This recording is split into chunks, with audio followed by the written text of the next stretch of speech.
listening to the DeCesare Group Podcast. Welcome back. I'm your host, Jim DeCesare, and I'm glad you're here. My guest today just completed her first year as president and CEO of South Central Kentucky Community and Technical College. Dr. Michelle Trawick has more than 30 years of experience in higher education, including nearly 20 years at WKU, her undergraduate alma mater. After earning awards for teaching, research, and student advising as a faculty member, Dr. Trawick moved into administration, serving at both WKU and the University of Nebraska at Omaha. A first-generation college student from Logan County, Dr. Trawick understands firsthand the life-changing impact higher education can have on individuals, families, and communities through both technical training and academic opportunities. Here's my conversation with Dr. Michelle Trawick. Dr. Trawick, welcome to the DeCesare Group Podcast. Thanks for having me. All right, we're excited to have you. You just finished up your first year at SKYCTC. What surprised you most about the role, and what has reinforced that you made the right move? Oh, great question. Yeah, we start off with the tough ones. We'd start off with the tough ones. I have to tell you, I did a lot of research before I took the job, and I knew I'd have to learn a lot, and I would learn things I didn't know, but I guess that's not a surprise then that I did go through the year, and every once in a while I'd go, okay, I didn't know that was coming, but in all honesty, I knew what I was getting into because when I interviewed, I could feel the pride that people have in what we do.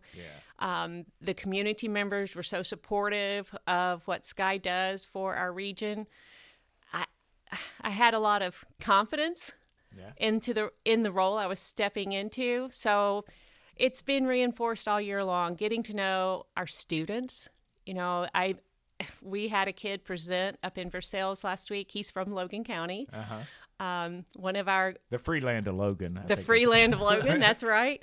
And he's planning to be a nurse one day.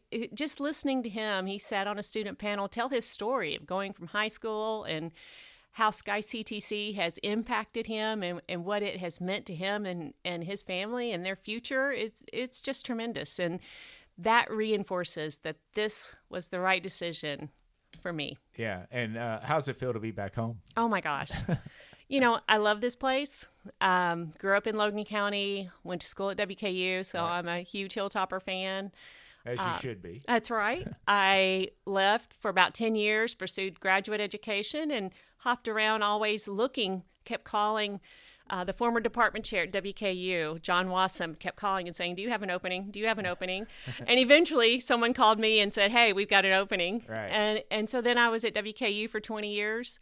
I wanted to be a business school dean, and there's only one gig in town. If you don't get that gig, you're going to have to go somewhere else. So I thought, okay, let me try this out, and I did, but I missed home.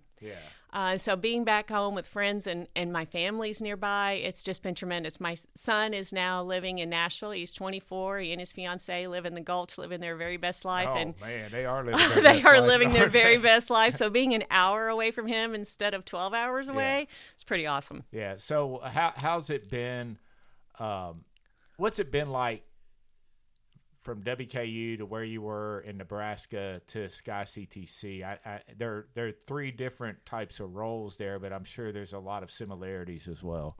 There are, and I think if you had all of my jobs since I started being a faculty member laying out in front of you, you'd see a theme, and all of that has to do with the impact we can make on individuals and their futures.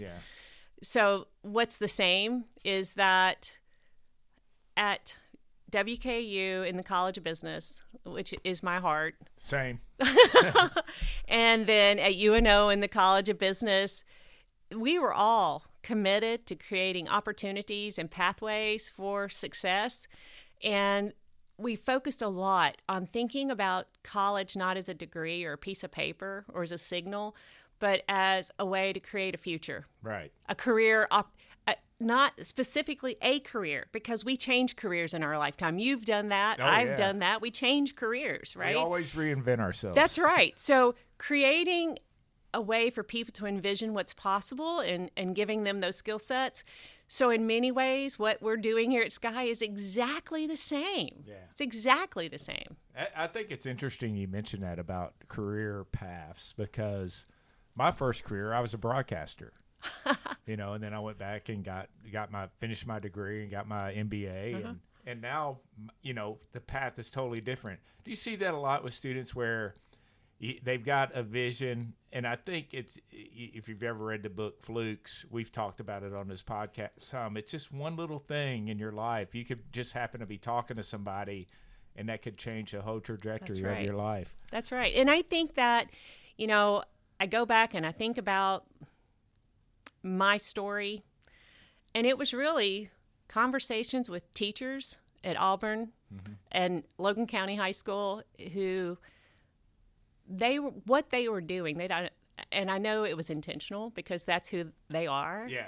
But they were helping me to envision a future I'd never even thought of, right? And then equipping me with skills that I didn't even know I needed. And those conversations ultimately led me to college, where those econ faculty, believe it or not, those econ faculty and the math faculty and the staff, right? Everyone had some conversation with me that helped me get excited about what was possible. Yeah. And so those little flukes, those little conversations, I remember the day I had a math instructor tell me, I was trying to figure out what classes to enroll for at WKU, right? And she was my advisor at the time because I was a math major at the time. And she said, I don't have a clue. First generation college student, don't know what I'm going to do with my life. Right. I've been a good student, but that's about all I know, right? Yeah. She said, well, you've got to take some gen ed classes. And there is this econ class that works for gen ed, and people who do well in math, they usually do well in econ. You should give it a shot. You should take this class. So I did, just literally a fluke. I mean, she could have put me in anything, but she's like, no, I think you should take this econ class. And I fell in love with econ and its relationship with math. Yeah. They're very related. And so the next thing you know, I'm a econ major, and the next thing you know, I'm going to grad school in econ. And it was that one advising session where who knew what it was going to turn into, but that's what it did. And now you're the president of SKYCTC. And now I'm the president of SKYCTC, and I'm trying to have those conversations with not just our students, but our faculty and staff. Sure. I mean, they have an opportunity to change those careers, to have those fluke things happen, those conversations. Yeah, and that's awesome, and a great story as well. But finishing up your first year, so let's talk about the students a little bit. How many graduates did you have this year, and talk about the growth you're seeing at SKYCTC? Oh, happy to talk about that. We don't have a final count. I was just up in Versailles, and Dr. Coral said, there's nothing public yet, but we think we're going to. So we don't have a final number of graduates yet. Because our students can take a summer class and finish their spring graduation. Yeah, you're actually graduating all year round. We're actually graduating all year round, but for right now, before it's finalized, we appear to be setting a record. Awesome. And our enrollment today for fall is up 10% above where it was this point last year. And over the last 4 years, we've grown 40% in our student credit hour offerings. Woo. So we're just on fire.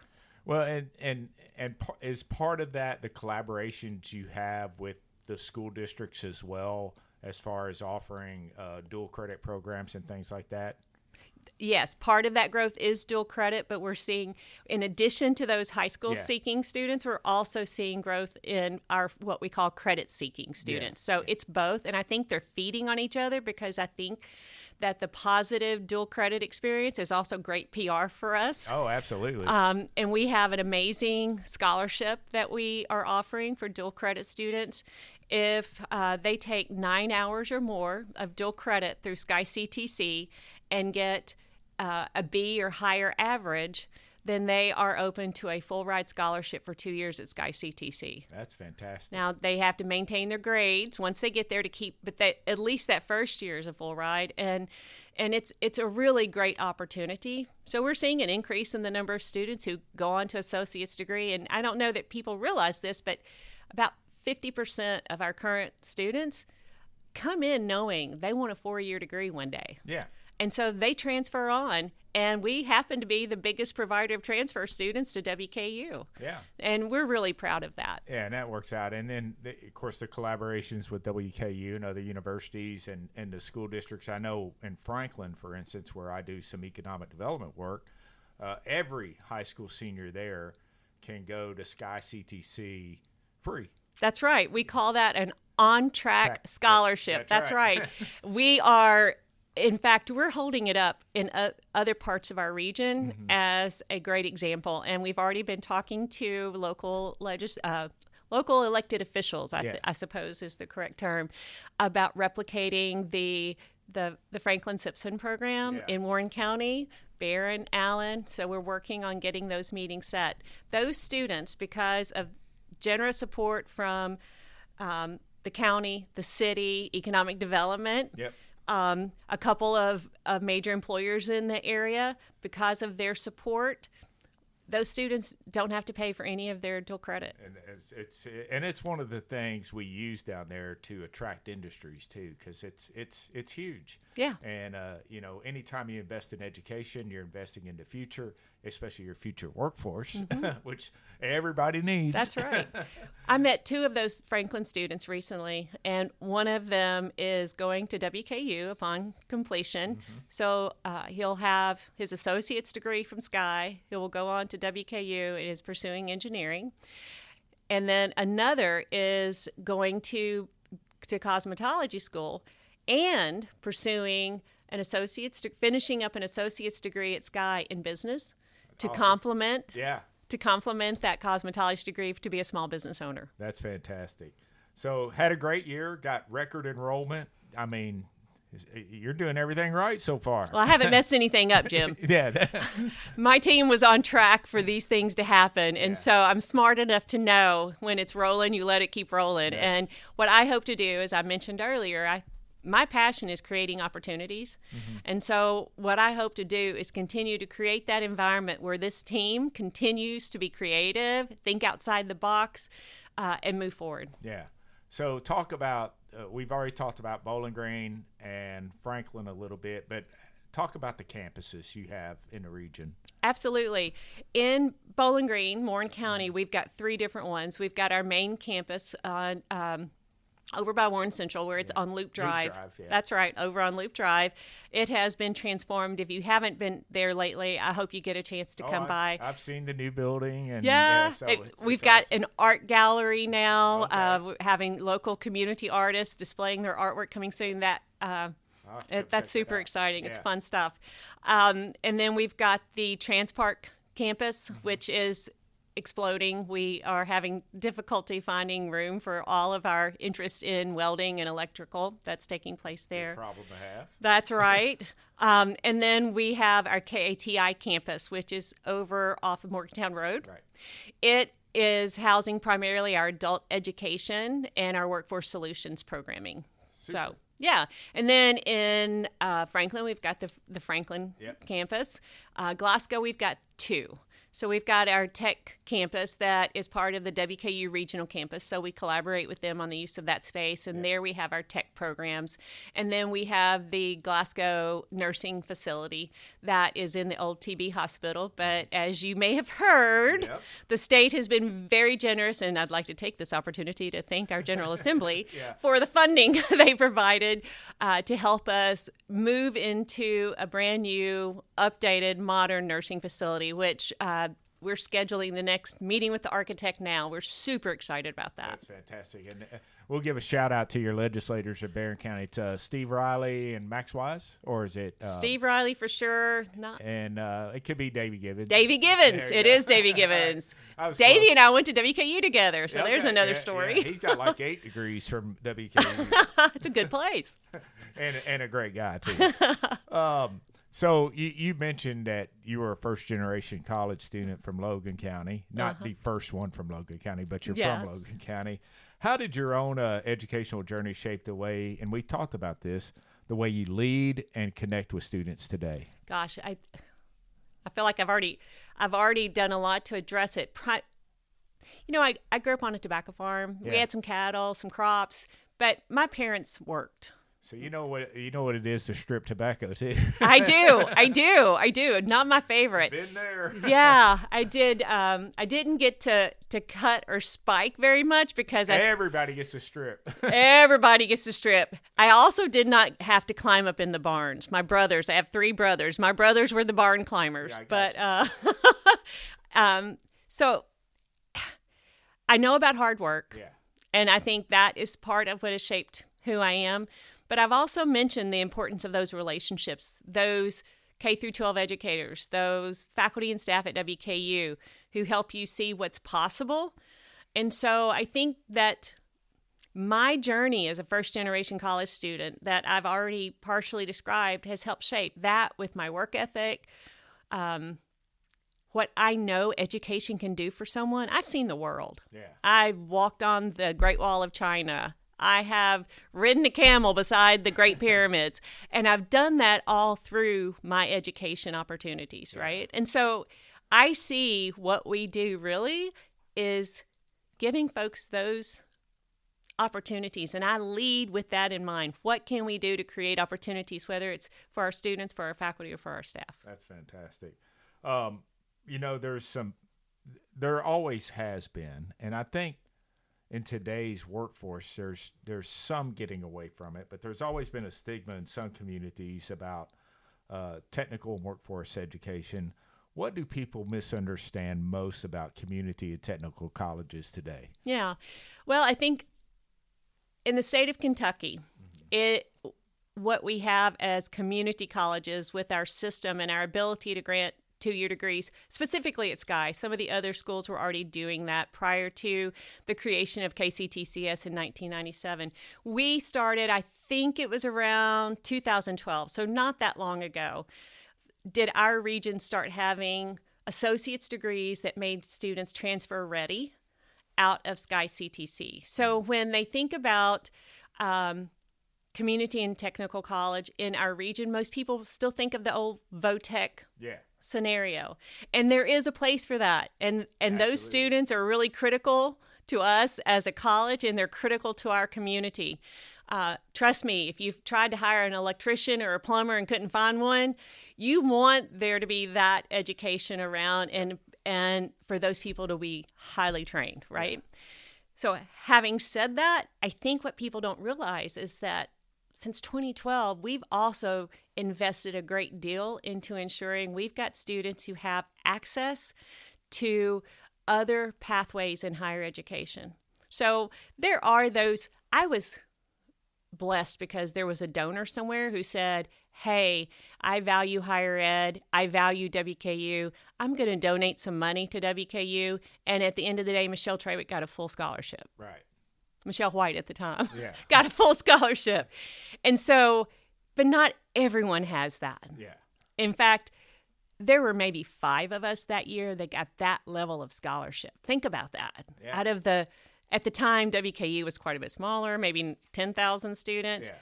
Think about that freshman class. Maybe 5 of us got that scholarship. We had 7,000 students enrolled last fall at Sky alone, nearly 7,000. It's like 6,700, I think. Mm-hmm. Somebody's going to slap me on the wrist for not being specific enough on that number, I know. But it was a big number. 6,500, 7,000, right. Somewhere in that ballpark. So think about those students who don't have access to those sorts of scholarships. Yeah. We can be there for them to build confidence, to go from their high school space where they knew everyone and had that comfort to going into a small classroom with a lot of hands-on services, whether it's from advising or from their instructors who are passionate about their work. We help them to build that confidence and help them envision what's possible. Yeah.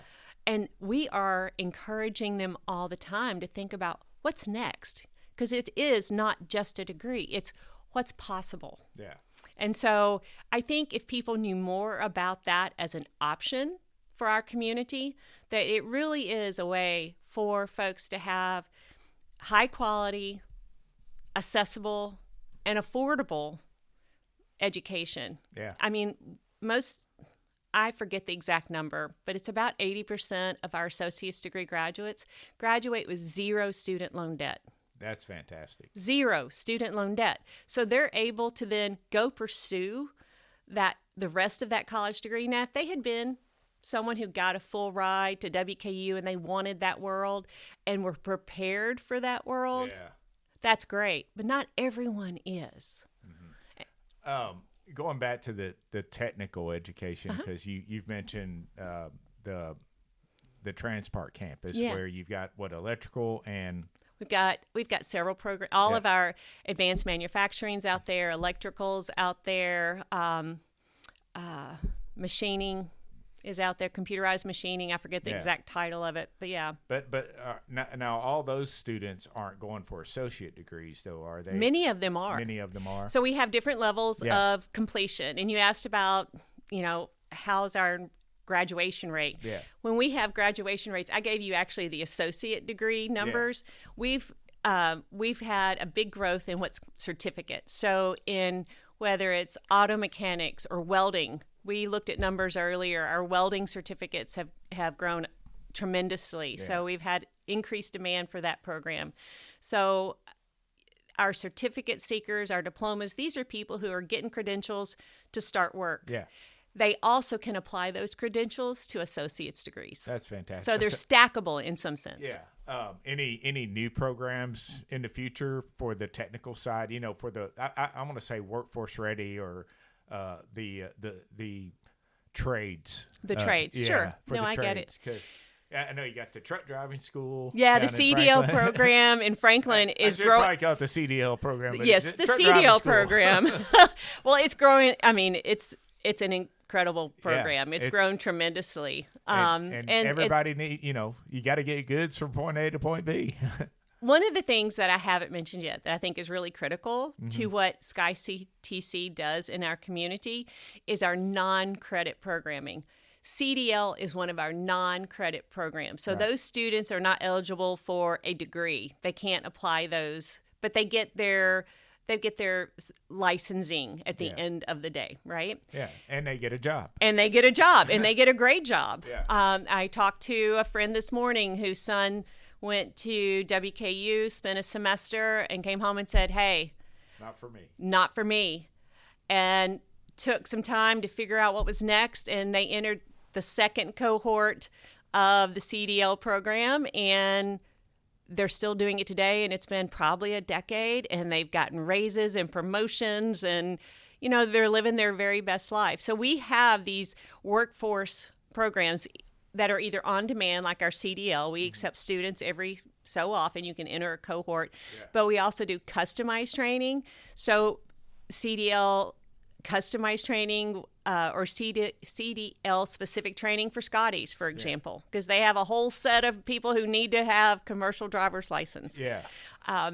We also do leadership training through our workforce solutions. If you need your welders tested to make sure they're clear to do the type of welding your new auto part is required to have, we can go assess that and train them on it. Specialized custom programs. I'm glad you picked up on what I was getting at in my question, even though I kind of rambled it out there. But it's not just about getting your associate's degree. There are other programs that are available for those individuals that might not necessarily want a college degree, but they want a career. Right. And you have the tools there to get them career ready. Absolutely. And so our HVAC program has been growing like crazy. We all like our air conditioning. Yes, we do. Yes, we do. I'm going on vacation, and it's 102 degrees where I'm going next week, and I'm praying for working air conditioning because I'm a little spoiled. If you're going out west, they've done a nice job with HVAC. That's right. That's right. So our HVAC program is growing, and that's wonderful for us. But I think what we're seeing is that there has been through research, we can show a marked decline in the number of folks who entered those fields over several years. And so what happens in economics, we know supply and demand, the market pay you can get from those careers goes up because there's fewer of you around. And so then people start entering those fields. And all of a sudden, we've got folks entering HVAC. And right now, if you also look, and I know this could be a divisive topic, but if you think about data centers, they require a lot of air conditioning. Yeah. And so whether they're going to be working in Kentucky or somewhere else, that's a skill that people are demanding. Yeah, and I actually know HVAC techs who are making six figures. Oh, yeah. I mean, easy. Yeah. And it's a real thing right now that those skilled trades are making phenomenal money. They are. And I'll tell you something else that there are, and I mentioned having a business degree to go along with some of those for owner-operators, for people who want to be their own boss. Yeah. Well, you still need some business background to, really be as successful as possible. And so we have programs for those folks too. Yeah, because it's one thing to do the work, but then when you're writing the estimates and figuring out what your margins are going to be. And, right, how to price it out. And making sure you plan for your taxes and paying your workers' comp and all that stuff, right? Yeah. Oh, yeah. The fun stuff. The fun stuff. But you're your own boss. That's the good thing for a lot of these individuals. It is, absolutely. They go out. So you came back from the University of Nebraska, Omaha. That's right. So what was that like? Tell us about your time in Nebraska. You know what? The people of Nebraska are a lot like the people of Kentucky. I figured that was the case. They're hardworking. Farm fresh. They're just good people. I had a really great experience. I worked with amazing people. It was fun being in a city the size of Omaha with Fortune 500 companies and as dean of a bit. Warren Buffett? I did not. I drove by his house practically every day. Yeah. Drove through his neighborhood. He was a couple streets over. You could tell by the tall fences and the security cameras which house was his. Yeah. But it's the same house he's lived in since it was brand new. Oh yeah. Bought it for like $30,000. That's right. Yeah. That's right. And it's an amazing space. So, but to get to our business school campus, the easiest way from my house was to go from my low-end neighborhood through his high-end neighborhood, which was really nice. That's awesome. So Nebraska was cool. Yeah. I had a really good experience. Their good College World Series is there. I mean, if you love baseball at any level and you've never been to the College World Series, you have to go. I'll keep that in mind. You have to go. Baseball guy. If you're a baseball person, you would love it. And the people of Omaha embrace it. They pick favorite teams every year and they will cheer them on. I mean, it is amazing. That's awesome. Let's talk about AI a little bit. Okay. How's it impacting post-secondary ed? Oh my gosh. And how are you all dealing with it? Well, I mean, it's impacting every industry, isn't it? In some way, some faster than others. Oh yeah. We're embracing it because I don't see that AI is going to disappear, but we're going to be careful with it, right? We have to be smart. There are ethical concerns about data that, frankly, we've got to understand and protect our faculty, staff, and students' information. Yeah. I mean, data security is really important. We had a big meeting up in Versailles about this very thing over the last couple of days and making sure that, we are putting in processes in place, that the processes we have in place are sufficient. If they're not, we need to upgrade those. I have just appointed someone to start July 1 as the Associate Vice Chancellor of Technology Solutions and Strategy, and that role will encompass AI strategies to make sure we are using it appropriately and effectively. It is when you think about it's a paradigm shift. I get that, but it also is a way for us to take our limited tuition dollars and tax dollars and use them as efficiently as possible. So we're going to make sure we're doing that. Is this a way for us to be smart but not wasteful? Right. You don't want to be wasteful because then, there's a lot of arguments for why it should not be overused. And so we want to be careful about how we use it. At the same time, because it's not going away, we are also implementing learning outcomes into all of our programs appropriate. And that includes manufacturing, right? Yeah. It's going to be everywhere. So what do we expect our graduates to know? What do employers expect our graduates to know when they finish? So if we're talking about a transfer program and someone's transferring on to WKU, what level of understanding and usage of AI is WKU going to expect of a transfer student with 60 hours and an associate's degree? Yeah. If you're going to work for Scotty's Construction with an advanced manufacturing, or going to Pan Austin to work and you've got advanced manufacturing, what level of skill set do they expect you to have? Yeah. We're figuring that information out to the best of their ability. It changes so fast. I'm not sure any of us can keep up, but we have to be able to make sure our students understand the ethical use, the implications of the use, when it's appropriate, when it's not appropriate. And that's the key part. Yes, that's right. So that's where we are. Well, good. And I've had the same conversation with other higher ed folks, and it's here, it's not going anywhere, and embrace it. But I think the key word you used was make sure you're using it in an ethical manner. That's right. And when I teach at Western, I tell my students, I don't care how you get the work done, as long as it's legal and ethical. That's really important. We got to reduce risk, right? Just keep it legal and keep it ethical, and you'll be in good shape, and nobody will get hurt. So when students walk across the graduation stage at Sky, what do you hope they leave with beyond a degree or a certificate? I hope they leave with confidence. Yeah. That they've accomplished something that matters. I hope they leave with a better set of opportunities than they had before they joined our family. Yeah. Right? That's all you can hope for. That's all you can hope for. Any big plans that we need to know about that are going to be happening at SKYCTC besides the nursing school? Any other big rollouts or breaking news that you could share with us at this time? No other big rollouts or breaking news. Expect more of the same. We are going to double down on making sure we're delivering high quality programming to as many students as we can reach in our region. If you look at our region's growth rate, we are blessed compared to some of my colleagues who are serving in other parts of the state. Yeah. So we have not just an opportunity, but a responsibility to this part of the state to serve more and serve better. There you go. Dr. Michelle Trawick, thanks for being on the DeCesare Group podcast. Thank you.